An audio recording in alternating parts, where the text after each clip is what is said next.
Hello student, today you are going to learn about the properties of alcohols and phenols. And in the previous video, we discussed about the preparation of ethers. And in ethers, maximum reaction and examples were completed. But some data is given by me, but some examples which are given in the book in boxes, some problems are given and that is not given, examples are not given by me. पर उसके बारे में जो कुछ data है वो सब मैंने बताया है, तो वो जो बॉक्स में प्रॉब्लम दिए हुए हैं वो भी आपको करने हैं. तो आप जब नोट्स लिखोगे तो साइड बाय साइड बुक को भी साथ में रखिए और जो एग्जाम्पल्स मैंने नहीं दिए हुए हैं पर बताया है उसके बारे में कि ऐसा ऐसे उसमें होता है, तो वो एग्जाम्पल्स आप ऐड करते जाइए. क्योंकि इस साल जो बुक्स की अरेंजमेंट है वो थोड़ी डिफरेंट है, जो पहले नहीं थी. बॉक्स में जो दिया हुआ है वो भी इम्पोर्टेंट है. बॉक्स के अंदर जो एक्सरसाइज दी हुई है या फिर जो प्रॉब्लम्स है, सॉल्व प्रॉब्लम्स है, तो वो जो सॉल्व प्रॉब्लम्स है वो बुक्स में इसलिए मैंने यहाँ पे नहीं लिए हुए एग्जाम्पल, और बाकी जो नहीं है बुक्स में है ही नहीं, वो काफी सारे एग्जाम्पल्स मैंने कवर कर लिए हैं. तो आप जब नोट्स लिखोगे तो वो उसमें ऐड करते जाइए या एक दो पेजेस छोड़ते जाइए. तो बेटर तो ये होगा कि साइड बाय साइड आप बुक लेके अगर बैठे तो तभी के तभी वो टॉपिक वहां पे लिखना हो जाएगा. तो ईथर के बारे में भी वैसे ही किया है हमने. जो बुक में नहीं दिए हैं वो सब एग्जाम्पल कवर किए और एक एक्सरसाइज, एक प्रॉब्लम बुक में दिया हुआ है जो एग्जाम्पल मैंने लिख के नहीं दिया, पर उसके बारे में सब कुछ बताया है, कंडीशंस, टर्म्स एंड कंडीशन, तो वो आप लिख लीजिए. और बॉक्स के सभी एक्सरसाइज और प्रॉब्लम आपको अच्छे से करना है ताकि आपको एंट्रेंस एग्जाम फेस करते वक्त दिक्कत नहीं जाएगी और आपको क्वेश्चन सॉल्विंग में बहुत इजी जाएगा. तो आज हम नेक्स्ट पार्ट देखते हैं जो कि रीजन फॉर्म के क्वेश्चन जिसपे पूछे जाते हैं, और वो टॉपिक हमें अच्छे से समझना बहुत जरूरी है. तो आज जो हम पढ़ने जा रहे हैं उसमें भी वैसे ही क्वेश्चंस आते हैं रीजन फॉर्म के कि why boiling point of this is larger than this, तो हमें प्रॉपर रीजन वहां पे देना होता है. तो आज का जो टॉपिक है वो आप अच्छे से समझ लीजिए. तो physical properties of alcohol and phenols we are discussing side by side. First point is the nature of intermolecular forces. Alcohols और फिनोल्स में हमें मालूम है फंक्शनल ग्रुप क्या होता है, OH, और उसमें हाइड्रोजन बॉन्डिंग ये एक टॉपिक होता है जिससे कि उसकी बॉइलिंग पॉइंट प्रॉपर्टी करेक्टेड होती है. So alcohols and phenols are very polar molecules. Remember these words, underline the points. You have to remember only points and you can manage the sentence. You can write the different sentences for it. Only points are important. So, alcohols and phenols are polar molecules. Why they are polar? Because of this OH. Polar किसे कहते हैं? जैसे A एक OH molecule हो गया और A दूसरा ROH molecule हो गया, तो हम एक के बारे में सोचेंगे. यहाँ पे क्या दिखाया हमने? Oxygen partial negative, hydrogen partial positive. तो ये ऑक्सीजन क्या होता है? हाईली इलेक्ट्रोनेगेटिव होता है. तो इलेक्ट्रोनेगेटिव होता है तो ये बॉन्डेड इलेक्ट्रॉन पेयर खुद के पास रखने की उसकी टेंडेंसी होती है, जिससे कि वो क्या डेवलप करता है? Partial negative charge. और ये जो हाइड्रोजन है इसके पास से इलेक्ट्रॉन निकल गए तो वो क्या दिखा रहा है? Deficiency of electron which is shown by the partial positive charge. अब ये जो पोलैरिटी है, हम पोलैरिटी किसे कहते हैं? पोस, ध्रुव जिसे कहते हैं. एक जैसे पृथ्वी जो है अर्थ, उसको नॉर्थ और साउथ पोल है, दो पोल है ना, उसी तरह इसमें भी एक पॉजिटिव पोल है और एक निगेटिव, जिसे दो ध्रुव कहते हैं हम. तो इसमें ये पोलैरिटी डेवलप हो गई, उसे हम पोलर मॉलिक्यूल कहते हैं. और वो किसके कारण हो रहा है? Due to the OH group के कारण. और उसमें भी क्यों हो रहा है? क्योंकि ऑक्सीजन है highly electronegative. This is the point. The polar OH group held together by strong hydrogen bonding. दूसरा पॉइंट है hydrogen bonding which is strong. ये जो OH मॉलिक्यूल्स है, one OH molecule is held by the another OH molecule by the hydrogen bond. यहाँ hydrogen bond हमने कैसे दिखाया? Dotted से. ये अल्कोहल के बारे में है, वैसा ही फिनोल के बारे में. सिर्फ फर्क क्या है? ये जो R है उसके जगह क्या है? यहाँ पे बेंजीन रिंग C6H5. जहां पे R ग्रुप है वहां पे बेंजीन रिंग यहाँ पे दिख रहा है, बाकी कुछ भी डिफरेंस नहीं है. तो इसमें दो ही पॉइंट हमने देखे. कौन से दो पॉइंट देखे? कि यहाँ पे प्रेजेंस ऑफ OH ग्रुप है, OH ग्रुप पोलर है और ये जो OH ग्रुप है हाइड्रोजन बॉन्डिंग से कनेक्टेड है, वो कि जो कि हाइड्रोजन बॉन्ड वेरी स्ट्रॉन्ग है। अब सेकंड पॉइंट देखेंगे, इससे कनेक्टेड ये पार्ट है। The boiling point of alcohols and phenols increase with increase in their molecular mass. ये तो बहुत कॉमन है, किसी का भी बॉइलिंग पॉइंट मॉलिक्यूलर मास जैसे बढ़ेगा तो उसका बॉइलिंग पॉइंट बढ़ता है, क्योंकि उसमें बॉन्ड की संख्या बढ़ती जाती है, तो it requires more energy to separate this bonds, therefore boiling point increases. यानी आपको अगर 2 अल्कोहल्स दिए हुए हैं या एक अल्कोहल एक फिनॉल दिया हुआ है, तो जिसका मॉलिक्यूलर वेट कम है और जिसका मॉलिक्यूलर वेट ज्यादा है, तो कम वाले का बॉइलिंग पॉइंट कम रहेगा, ज्यादा मॉलिक्यूलर वेट वाले का ज्यादा रहेगा। एग्जाम में क्या होता है, एप्लीकेशन बेस्ड क्वेश्चन आते हैं। ये जो तो स्टेटमेंट हो गया, वो स्टेटमेंट हमने लर्न करके रखा है, पर वो स्टेटमेंट के एप्लीकेशन के एग्जाम्पल्स हैं। यानी अगर आपको 2 अल्कोहल फिनॉल्स दिए हुए हैं तो लोअर अल्कोहल का क्या रहेगा, बॉइलिंग पॉइंट कम रहेगा, ये आपको ध्यान में रखना है। या ऐसा ऑर्डर दिया है तो आपको ध्यान में लाना पड़ेगा कि किसमें कार्बन की संख्या कम है और किसमें ज्यादा है। जिसमें कार्बन की संख्या कम है तो हाइड्रोजन की संख्या कम होगी, तो उसका बॉइलिंग पॉइंट कम होगा, ये आपको ध्यान में रखना है। तो इसके एप्लीकेशन बेस्ड एंट्रेंस एग्जाम में भी और थ्योरी में भी आ सकते हैं। तो बॉइलिंग पॉइंट किससे कनेक्टेड है, मॉलिक्यूलर मास और मॉलिक्यूलर वेट से। Third point, as branching increases, branching से कनेक्टेड बॉइलिंग पॉइंट है। In alcohols the boiling point decreases, जैसे ब्रांचिंग बढ़ेगा तो बॉइलिंग पॉइंट क्या होता है, उसमें डिक्रीज होते जाता है, आपको ये ध्यान में रखना है। जैसे यहाँ पे हमने एक एग्जांपल लिया है, यहाँ पे ब्रांचिंग बढ़ते जाता, जैसे ब्रांचिंग बढ़ते गया तो हमने यहाँ पे फिगर दी हुई है कुछ, ये फिगर आपको लर्न करने की जरूरत नहीं है, just for your understanding and giving. इसको लर्न करके और लिखने की एग्जाम में कोई भी जरूरत नहीं है, सिर्फ समझने के लिए कि इसमें देखो ज्यादा है, इसमें थोड़ा कम हो गया, कम, और यहाँ सबसे कम। तो जैसे एन ब्यूटिल अल्कोहल में कितने कार्बन है, 4, और टर्शियरी ब्यूटिल अल्कोहल में भी कितने कार्बन है, 4, हाइड्रोजन भी कितने हैं, उतने ही, यानी सेम है दोनों में।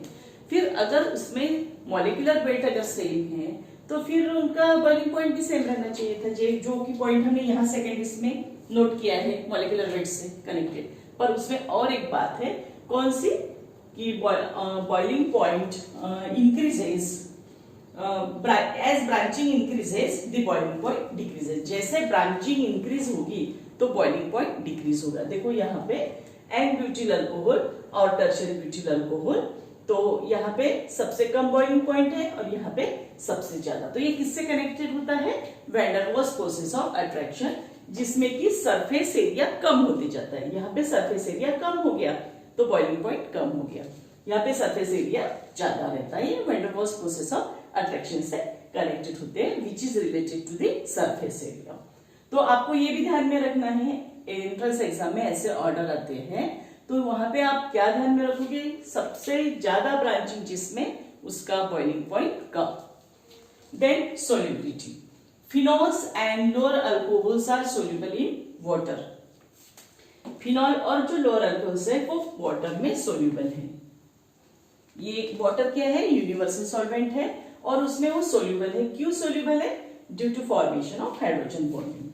इसमें हाइड्रोजन बॉन्डिंग बहुत इंपॉर्टेंस रखता है। हाइड्रोजन बॉन्डिंग से कनेक्टेड 2-3 पॉइंट्स यहाँ पे कवर हो गए।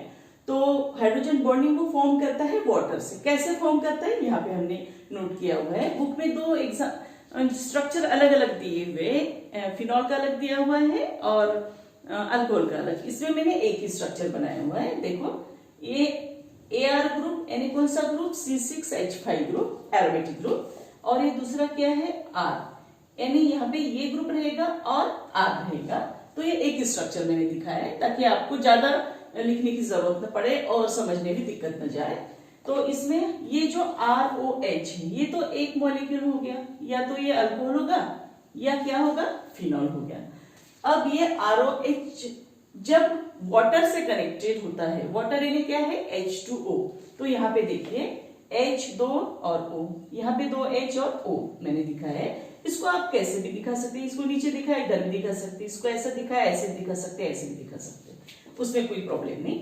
यहाँ पे इंपॉर्टेंस क्या है, ये ROH डैश डैश डैश से इस H को कनेक्ट हुआ, और ये H अल्कोहल का या फिनॉल का जो पार्ट है डैश डैश ऑक्सीजन से कनेक्टेड हुआ, ये आपको ध्यान में रखना है।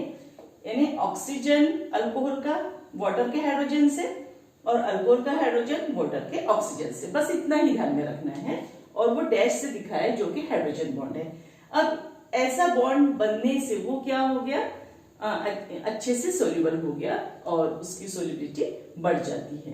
तो ये पॉइंट आपको with the help of this figure you can explain.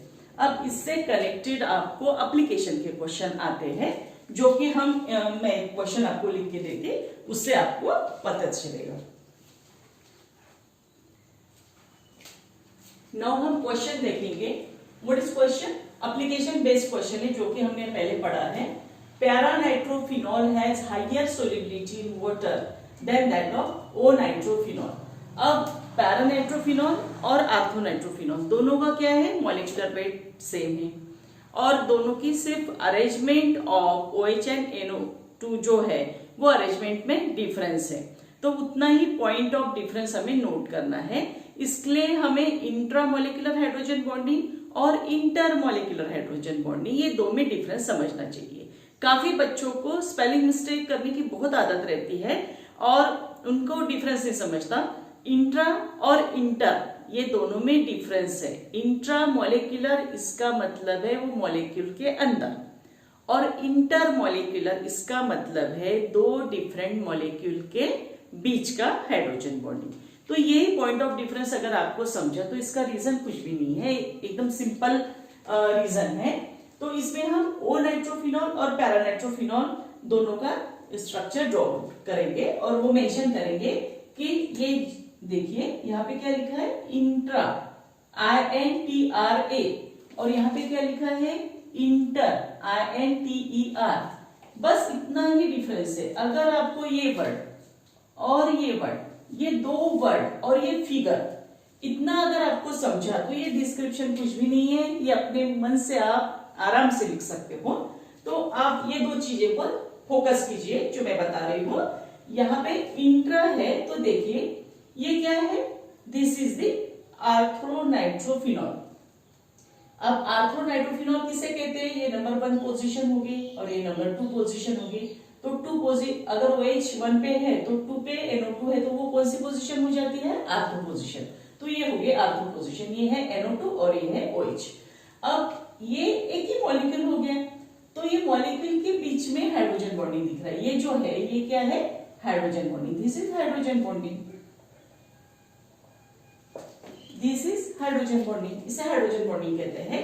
तो ये क्या हो गया, मॉलिक्यूल के अंदर, मॉलिक्यूल के अंदर अगर वो हाइड्रोजन बॉन्डिंग है तो उसे क्या कहेंगे हम, इंट्रामोलिकुलर। और यहाँ पे क्या हो रहा है, अब दूसरे जगह देखते हैं हम, कौन सा है ये, पैरानाइट्रोफिनॉल। इसकी पोजीशन देखिए, अगर ये OH 1 पे है तो ये हो गया 2, ये हो गया 3 और ये हो गया 4। तो 4th पोजीशन कौन सी होती है, प्यारा की पोजीशन होती है। ये 2 की आर्थो होती है, 3 की मेटा और 4 की क्या होती है, प्यारा। तो ये हो गया पैरानाइट्रोफिनॉल। कौन सा, ये जो दिख रहा है हमें, ये पैरानाइट्रोफिनॉल का एक मॉलिक्यूल है। और उसे जब हम वाटर में डालेंगे, अभी एक ही मॉलिक्यूल थोड़ी डालेंगे, हम जितना भी पानी में डालेंगे तो डिफरेंट सारे मॉलिक्यूल्स रहेंगे, पर हमने एक मॉलिक्यूल की वहां पे अरेंजमेंट देखी है। तो इसमें ये H2O और ये H2O मॉलिक्यूल दोनों साइड से हाइड्रोजन बॉन्ड से अटैच हो गया इस तरह। अब ये क्या हो गया, घुल मिल गया, अल्कोहल का मॉलिक्यूल और वाटर का मॉलिक्यूल घुल मिल गया। तो क्या हो गया, उसकी सोल्युबिलिटी अच्छी है। और यहाँ पे है क्या वाटर मॉलिक्यूल, नहीं है, ये सेपरेट हो गया क्योंकि इसके अंदर ही हाइड्रोजन बॉन्ड बन गया, तो पानी के साथ उसने हाइड्रोजन बॉन्ड नहीं बनाया। तो ये डिफरेंस हमें डिस्क्रिप्शन में नोट करना है। दो ही पॉइंट नोट करने हैं, यहाँ इंटरमोलिकुलर हाइड्रोजन, ये एक मॉलिक्यूल हो गया, ये एक मॉलिक्यूल हो गया, ये तीसरा मॉलिक्यूल हो गया। तो ये दो मॉलिक्यूल के बीच है, उसे इंटर कहते हैं। और ये वाला हाइड्रोजन बॉन्ड क्या है, उसी मॉलिक्यूल के अंदर है, तो उसे इंट्रा कहते हैं। बस यही पॉइंट आपको समझ में आना चाहिए। तो इसके बेस हमने ये डिस्क्रिप्शन लिखा है कि पैरानाइट्रोफिनॉल यानी ये है स्ट्रॉन्ग इंटरमोलिकुलर हाइड्रोजन बॉन्डिंग। इसके पास क्या है, इंटरमो, इसमें बिल्कुल कंफ्यूजन और स्पेलिंग मिस्टेक चलेगा नहीं। बात बहुत छोटी सी है और पर उसमें मीनिंग एकदम चेंज हो जाता है। ये स्ट्रॉन्ग इंटरमोलिकुलर हाइड्रोजन बॉन्डिंग किससे बनाएगा? ये वाटर से बनाएगा with solvent water. And orthonitrophenol has intramolecular hydrogen bonding. यानी हमने अलग से कुछ लिखा है क्या? यहाँ पे अलग से कुछ भी नहीं, यहाँ पे जो मैंने लिखा है और यहाँ पे जो लिखा है उसी को यहाँ पे हमने मेंशन किया है सेंटेंस के फॉर्म में। Therefore, attraction towards solvent water is weak in O-नाइट्रोफिनॉल। इसमें पानी के साथ का जो अट्रैक्शन है वो वीक होता है क्योंकि इसमें इंट्रामोलिकुलर हाइड्रोजन बॉन्डिंग है और इसमें इंटर, बस एक ही पॉइंट इसमें है। और ये तो स्टेटमेंट हमको ऑलरेडी मालूम है।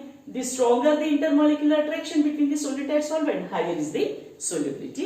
Therefore, the solubility of paranitrophenol has higher solubility in water than the arthronitrophenol. इस तरह हमें रीजन फॉर्म के क्वेश्चन थ्योरी में भी आते हैं और एंट्रेंस एग्जाम में तो ऐसे काफी सारे क्वेश्चन ऐसे ही क्वेश्चन रहते हैं, तो हमें एप्लीकेशन बेस्ड स्टडी भी साथ साथ करती आनी चाहिए। और अगर आप ठीक से पढ़ेंगे और थोड़ा सा इंग्लिश का नॉलेज है, रेगुलर पढ़ाई करते हो, तो आपको कोई भी दिक्कत नहीं जाएगी।